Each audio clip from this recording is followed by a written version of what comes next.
খাবার শেষে আমরা রওনা দিলাম লাল কাঁকড়া বীচের উদ্দেশ্যে।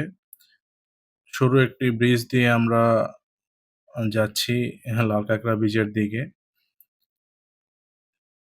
দুপাশের বিশাল গাছের সারির মাঝ দিয়ে আমরা হেঁটে চলেছি লাল কাঁকড়া বীচের দিকে। সুপ্রিয় দর্শক, আমরা আছি এখন লাল কাঁকড়া বিচে। চলুন আজকে এই ভিডিওতে পুরো বিচটা ঘুরে দেখি। অন্যান্য বিচের তুলনায় এই বিচের মানুষজন খুবই কম, তাই সমুদ্র ভালোভাবে উপভোগ করতে পারবেন। অন্য বিচের মতো এখানেও রয়েছে বিভিন্ন ধরনের অ্যাক্টিভিটিস, ঘোড়ায় চড়া, এটিভি চালানো, প্যারাসাইলিং এবং বিশ্রাম নেওয়ার জায়গা। সমুদ্রের অপূর্ব গর্জন এবং বাতাসের চাপে যদি একবার চোখ বন্ধ করে কিছুক্ষণ উপভোগ করতে পারেন, তাহলে এই বিচ ছেড়ে যেতে ইচ্ছেই করবে না। সুপ্রিয় দর্শক, এই ছিদ্রগুলো দেখতে পাচ্ছেন, এই ছিদ্রগুলোতে আসলে লাল কাঁকড়াগুলোর বাসা। মেনলি মানুষ যখন থাকে না তখন এগুলো বের হয়। তো দেখতে পাচ্ছেন অসংখ্য ছিদ্র এই লাল কাঁকড়া বিচে। তো আমি দেখিয়ে যাচ্ছি আপনাদের।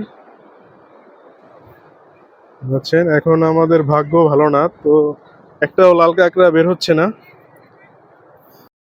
অন্যান্য বিচের তুলনায় এই বিচটি আমার কাছে অনেক ভালো লেগেছে।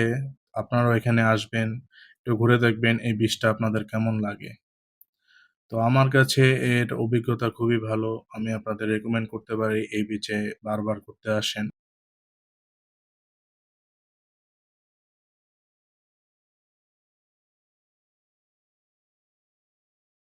এবার নিজেকে আর ধরে রাখতে পারছি না, তাই জুতা খুলে সমুদ্রের পাড়ে নেমে গেলাম এবং সমুদ্র উপভোগ করার জন্য এখানে হেঁটে, হেঁটে একদম হিমচরে পার্কের উদ্দেশ্যে রওনা হলাম। দেখতে পাচ্ছেন একজন প্যারাসেলিং করতেছে, স্পিড বোর্ড ওখানে আছে। তো আপনারা সহজেই বিভিন্ন ধরনের অ্যাক্টিভিটিস করতে পারবেন এখানে।